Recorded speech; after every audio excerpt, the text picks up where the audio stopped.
मैं अब प्रोग्राम को आगे बढ़ाने के लिए जिस मकसद के लिए हमारा और आपका जमा होना हुआ है, मैं ऐसी मुतबरक हस्ती को डायस पर लाने की कोशिश कर रहा हूँ कि जो हमारे नानपरे की इज़्ज़त है, आबरू है, हमारे नानपरे की जान है और शान है, हमारे इलाके की भी इज़्ज़त व आबरू है और हमारी जमीयत की भी वो शान है। मैं बड़े अदब, बड़े एहतराम के साथ हज़रत मौलाना ज़फ़र कमाल साहब मज़ाहिरी, जो हमारे नानपरे के मौजूदा दौर जो है हम लोगों के रहनुमा हैं, मैं बड़े अदब के साथ इल्तिजा करता हूँ कि हज़रत तशरीफ़ लाएँ और हम सब के दिलों को मुजल्ला और मुसफ़्फ़ा फरमाएँ। फूँक कर अपने आशियाने को रोशनी बख्श दी ज़माने को, आग तकबीर की सीने में दबी रखते हैं, ज़िंदगी मिसले बिलाल हबशी रखते हैं। हज़रत वाला डाइस पे नहमदुहु व नसल्ली अला रसूलिहिल करीम, अम्मा बाद। औज़ु बिल्लाहि मिनश शैतानिर रजीम, बिस्मिल्लाहिर रहमानिर रहीम। लक़द कान लकुम फ़ी रसूलिल्लाहि उस्वतुन हसना। वाजिबुल एहतराम हज़रात उलमाए कराम, मेरे मोहतरम बुज़ुर्गों, दोस्तों, अल्लाह जल्ल शानहू का फ़ज़ल, उसका करम है कि उसने हम लोगों को इस मुबारक मजलिस में शिरकत की तौफ़ीक़ मरहमत फरमाई है। असल बयानात तो हमारे उन अकाबिर के होंगे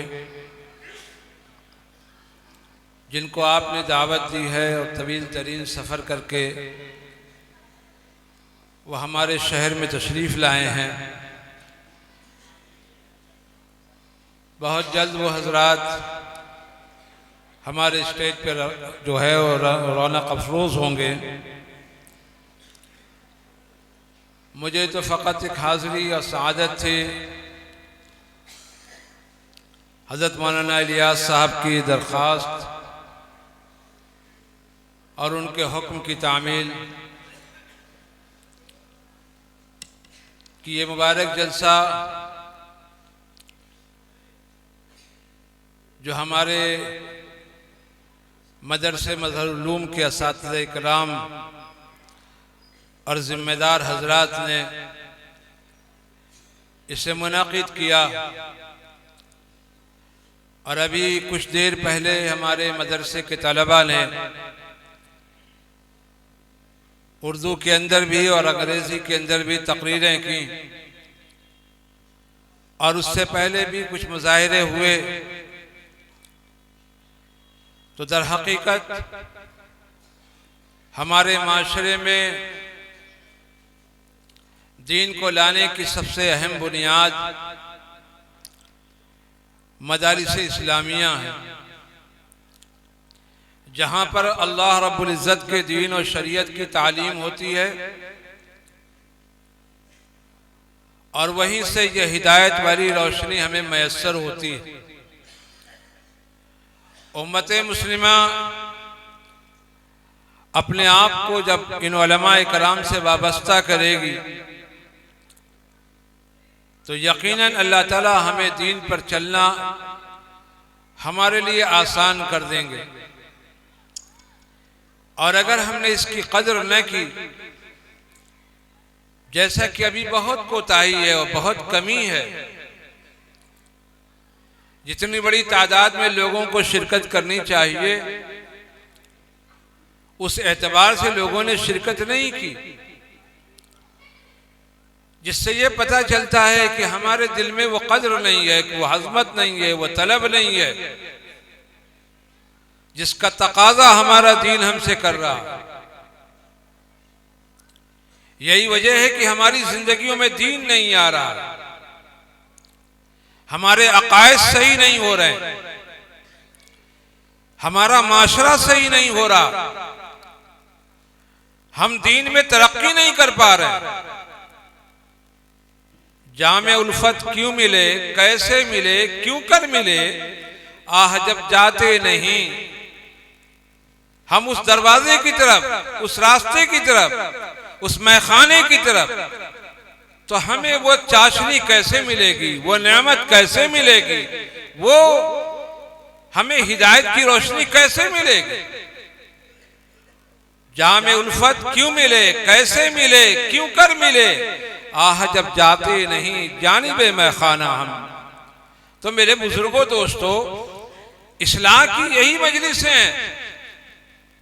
जुमे की नमाज के अंदर भी हम लोग जाते हैं तो बहुत ताखीर में जाते हैं, जबकि ये एक पूरी हकीकत है कि अल्लाह सुब्हानहू व तआला ने अपने बंदों की हिदायत के लिए मस्जिद को मुंतखब किया, और मस्जिद में अल्लाह ताला ने हमें पंजगाना नमाज जमात के साथ पढ़ने का हुक्म दिया। फिर अल्लाह ताला ने हफ्ते के अंदर जुमे का दिन दिया, जिस दिन को अल्लाह के नबी अलैहि सल्लम फरमाया कि यह सय्यदुल अय्याम है, सारे दिनों का सरदार है। अल्लाह ताला ने इस नमाज की अहमियत के अंदर मुस्तकिल तौर पर एक सूरत मुबारक नाजिल फरमाई, जिसका नाम अल्लाह ने सूरह जुमा रखा, और उस सूरत के अंदर अल्लाह ताला ने खास तौर पर ईमान वालों को यह हुक्म फरमाया कि तुम नमाजे जुमा का खास तौर पर यानी पंजगाना नमाज से भी ज्यादा एहतमाम करो। इसलिए शरीयत ने उसके अंदर 4 रकात की जगह जोहर का वक्त भी वही है जो जुमे का वक्त है, उसका वक्त भी शुरू होता है जवाल के बाद, और जोहर का वक्त भी शुरू होता है जवाल के बाद। लेकिन अल्लाह ताला ने 4 रकातें फर्ज नहीं की जुमा में, बल्कि 2 रकात फर्ज की, और अल्लाह ताला ने उसके बदले में 2 रकात खुतबे को वाजिब करार दिया कि खुतबे को सुनो। एक वो जमाना था कि अल्लाह के महबूब खुतबा इरशाद फरमाते थे, फिर आप दुनिया से तशरीफ ले गए, फिर अल्लाह ताला ने सिद्दीक़ अकबर आपके मकाम पे और आपकी जगह पर आए, और आने के बाद मुस्तकिल तौर पर उन्होंने खुतबा दिया। तो सहाबा कराम तो अरबी जबान थी उनकी, आज भी अरब के अंदर तवील तरीन खुतबा होता है कि मुस्तकिल अहकामात बताए जाते हैं। लेकिन फिर उसके बाद जब दीन पूरे आलम के अंदर फैला तो इलाकाई ज़बानें, मुल्की ज़बानें, फिर इसकी जरूरत महसूस हुई तो उलमा ने फरमाया कि जुमा से पहले पहले जबान के अंदर, जिस जबान के नमाजी हैं उस जबान के अंदर दीन की बात उनको बताई जाए। तो हमारी जबान उर्दू की जबान है, उर्दू की जबान की अहमियत, इसके बारे में हजरत मौलाना मसीहुल्लाह साहब रहमतुल्लाह अलैह जो हमारे बहुत बड़े अकाबिर में हैं, फरमाते मौजूदा दौर में मुसलमानों को उर्दू जुबान सीखना फर्ज है। लोग हैरत से हजरत कुछ का चेहरा देखने लगे कि इतनी ताकीद के साथ इतनी अहम बात हजरत फरमा रहे हैं। हजरत ने फरमाया आप ताज्जुब कर रहे हैं कि मैंने यूं क्यों कहा कि उर्दू जुबान सीखना मुसलमानों पे फर्ज है, मैं इसकी दलील आपको बताऊं। फिर हजरत ने फरमाया दीन का सीखना फर्ज है। सारे हाजरीन ने कहा जी हजरत दीन का सीखना तो फर्ज है। हजरत ने फरमाया हमारा दीन असल में या तो अरबी में है, अरबी के बाद फिर वो उर्दू में है। अगर उर्दू आप नहीं जानेंगे तो दीन की इस्तिलाह नहीं जानते। हम फर्ज बोले फौरन मुसलमान समझ जाए कि फर्ज किसको कहते हैं। हम तयम्मुम कहें तो मुसलमान ये जान जाए कि हम तयम्मुम किसको कहते हैं। हम वजू बोले तो मुसलमान ये जान जाए कि वजू किस तरीके को कहते हैं। एक खास हालत और हयत होती है जिसके एतबार से हम हाथों को धुलते हैं, चेहरों को धुलते हैं, पैरों को धुलते हैं, कुल्ली करते हैं, नाक में पानी डालते हैं, उसको हम मुसलमान वजू बोलते हैं। तो अगर आदमी उर्दू नहीं जानेगा मेरे भाइयों, जैसे आज मौजूदा नस्ल है, बेचारे वो नमाज के लिए तो आ जाते हैं, जुमा पढ़ने तो आ जाते हैं, लेकिन उलमा की बात को नहीं समझ पाते। हमें चाहिए कि हम अपने वक्तों को निकाल कर चाहे वो लोग जो बड़े हो गए हों, ट्यूशन के तौर पर उलमा इकराम से उर्दू जुबान को सीखें, अगर हमको हमारे अपने दीन को अपने सीने में महफूज रखना। वरना मेरे भाइयों बहुत खतरे की बात है। तो दीन की बातों का सुनना ईमान वाले के लिए इंतहाई जरूरी है। अगर आदमी दीन से दूर होगा, आप देख चले जाइए कॉलोनियों का जो हाल है कि जहां सैकड़ों लोग मौजूद हैं लेकिन दीन का कोई पैगाम उन तक के नहीं पहुंचता है, दीन की कोई बात उन तक के नहीं पहुंचती है। अल्लाह का शुक्र है दोस्तों, इसलिए हम इन मदरसों की कदर करें, इन उलमा की कदर करें। अल्लाह ताला कल जब हमारी जिंदगियों का हिसाब करेगा, उस दिन पता चलेगा कि हमने दुनिया की बात कितनी सुनी है और दीन की बात कितनी सुनी।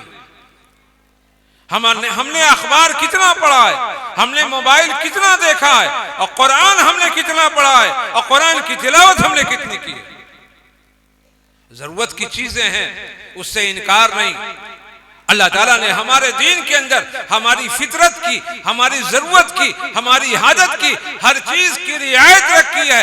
मना नहीं किया कि तुम आंखें बंद कर लो, तुम नजरें फेर लो, लेकिन अल्लाह ने यह बताया है मेरे बंदो, मेरा दीन सबसे अहम है, पहला हक मेरा है, इसलिए मेरे कलाम का है, मेरी किताब का है, मेरे कुरान का है।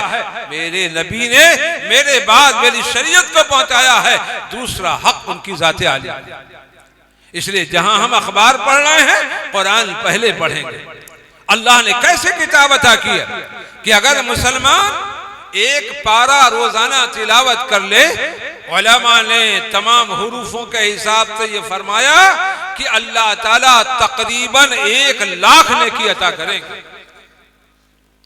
एक पारे में इतने हुरूफ हैं कि अगर उन हुरूफों पे, जैसे कि हदीस में आकाए दो आलम सासम ने फरमाया कि जो कुरान के एक हर्फ की तिलावत करेगा अल्लाह उसे 10 नेकी अता करेगा। तो कुरान पाक के एक पारे में इतने हुरूफ हैं कि 10 गुना जब वो किए जाएंगे तो 1 लाख के करीब नेकी पहुंचे। सोचिए कितना बड़ा खसारा होता। इसलिए हर ईमान वाला रोजाना कुरान पाक की कम से कम 1 पारे की तिलावत करे, और नहीं तो आधे पारे से कम की तो कोई गुंजाइश नहीं, कोई गुंजाइश नहीं। रोजाना अहादीस, अल्लाह के नबी का फरमान, वो फरमान जो लाखों की तादाद के अंदर है। अल्लाह हमारे उन अकाबिरीन को, मुहद्दिसीन को, उनके दर्जात को अल्लाह बुलंद फरमाए और उनके कब्रों को मुनव्वर फरमाए, जिन्होंने दिन और रात एक करके अल्लाह के नबी के फरमान को जमा किया है। इमाम बुखारी रहमतुल्लाह अलैह, बुखारी शरीफ का हम नाम सुनते हैं, हजरत ने 6 लाख हदीसों में से बुखारी शरीफ को मुरत्तब किया है। इस कदर एहतियात की है, इस कदर परखा है, उसके शराइत रखे हैं हजरत ने। वह हदीस को हजरत ने जमा किया हरमैन शरीफैन की सरजमीन पर, जिससे बढ़ के इस कायनात के अंदर कोई मकाम मुकद्दस है ही नहीं। हर हदीस के लिखने से पहले हजरत वजू करते थे, गुस्ल करते थे, 2 रकात नमाज नफिल पढ़ते थे, फिर एक हदीस को लिखते थे। यही वजह है कि उनके अखलास की बरकत और उनकी अजमत की बरकत है। अल्लाह ने बुखारी शरीफ का फैज पूरे आलम में पहुंचा दिया। उसी बुखारी शरीफ की हदीस से फजाइल अमाल में है, उसी बुखारी शरीफ की हदीस से मुंतखब हदीस में है, उन्हीं फजाइल अमाल की हदीस से दीगर और हमारे काबिरीन ने जो हदीस की किताबें लिखी हैं वो सहाय सित्ता। इसलिए उलमा फरमाते हैं कि हमारे दीन के 10 इमाम हैं। कितने इमाम? 10 इमाम। 4 तो हमारे अइम्मे अरबा जिनके हम फिक़ा पे अमल करते हैं, इमाम अबू हनीफा रहमतुल्लाह, इमाम मालिक रहमतुल्लाह अलैह, इमाम शाफई रहमतुल्लाह अलैह, इमाम अहमद इब्न हंबल रहमतुल्लाह अलैह। ये 4 हमारे इमाम हैं जिनका मसलक, जिन्होंने हदीस पाक की रोशनी में हमारे दीन के लिए हमारे मसाइल को, हमारे अकायद को, हमारे फजाइल को और तमाम चीजों को उन्होंने जमा किया। इसके बाद सहाय सित्ता के मुसन्निफीन यानी बुखारी शरीफ के इमाम मोहम्मद इब्न इस्माइल रहमतुल्लाह अलैह हमारे इमाम हैं। इमाम मुस्लिम हमारे इमाम हैं, इमाम तिरमिज़ी हमारे इमाम हैं, इब्न माजा के मुसन्निफ हमारे इमाम हैं, नसाई के मुसन्निफ हमारे इमाम हैं, ये सहाय इमाम दाऊद रहमतुल्लाह अलैह ये हमारे इमाम हैं। ये 6 किताबें जो मुहद्दिसीन ने लिखी हैं अल्लाह के नबी के तमाम फरमान को जमा कर। इसलिए मेरे भाइयों इन जलसों का मकसद यह है कि अल्लाह ताला हमारे अंदर इल्म दीन का शौक पैदा करे। दीन का इल्म के लिए कोई उम्र नहीं है, ये तो एक निसाब है जो उलमा पूरा करते हैं। एक तो एक निसाब है जिसके लिए बताया जाता है कि एक जमाना लगेगा। बाकी इल्म के लिए तो जैसे अल्लाह के महबूब ने फरमाया कि तुम इस दीन को इस तरह हासिल करो कि अब्दुल्लाह मुबारक रहमतुल्लाह ने फरमाया मिनल महदी इलल लहद, माँ की गोद से कब्र की गोद तक। वो बचपना हो, वो जवानी हो, वो बुढ़ापा हो, तो हर दिन हम इल्म को हासिल करें। कितने मुसलमान हैं अल्लाह के नबी की हदीस पढ़ी जाती है और बगैर किसी शदीद जरूरत के वो पीठ फेर के चले जाते हैं। कितनी महरूमी की बात है। शरीयत ने आज़ार की रियायत रखी है। आपको कोई हाजत हो, आप बीमार हैं, कमजोर हैं, कोई सफर है, नहीं आप गुनाहगार नहीं होंगे, लेकिन बगैर किसी जरूरत के महज चाय पीने के लिए, जो चाय 15 मिनट के बाद भी पी जा सकती है, उसके खातिर आप मस्जिद से कदम निकाल दें और पीठ फेर के चले जाएं। अल्लाह की गैरत इसको गवारा न करेगी कि तुम कितने बेअदब हो, तुम कितने बेतलब हो, तुम्हारे अंदर कितनी बेहिसी है कि मेरे नबी का फरमान मेरे बंदे ने खोला और तुम्हारे सामने बिस्मिल्लाहिर रहमानिर रहीम पढ़ के अहादीस की तिलावत शुरू की गई, उसका तर्जमा शुरू किया गया और तुम चले जा रहे हो। अल्लाह ताला इस बेअदबी से, बेतलबी से हम सबकी हिफाजत फरमाए। दोस्तों, तो ये बार बार का तज़किरा इसीलिए वो उज़्कुर फ़इन्न ज़िक्रा तनफ़उल मुमिनीन, अल्लाह ने अपने पाक कलाम में हर मुसलमान से ये कहा है, हर जिम्मेदार से ये कहा है, हर आलिम से ये कहा है, हर खतीब से ये कहा है, हर दाई से ये कहा है, हर मोमिन से ये कहा है, ए अल्लाह के बंदे, अल्लाह के बंदों को नसीहत करते रहो। नसीहत करना ईमान वाले को नफा देगा। इसलिए मेरे भाइयों, इन्हीं मकासद से ये जलसा होता है। अल्लाह ताला हम सब की हाजिरी को बेइंतहा कबूल फरमाए। व आखिर दावाना अनिल हम्दुलिल्लाहि रब्बिल आलमीन।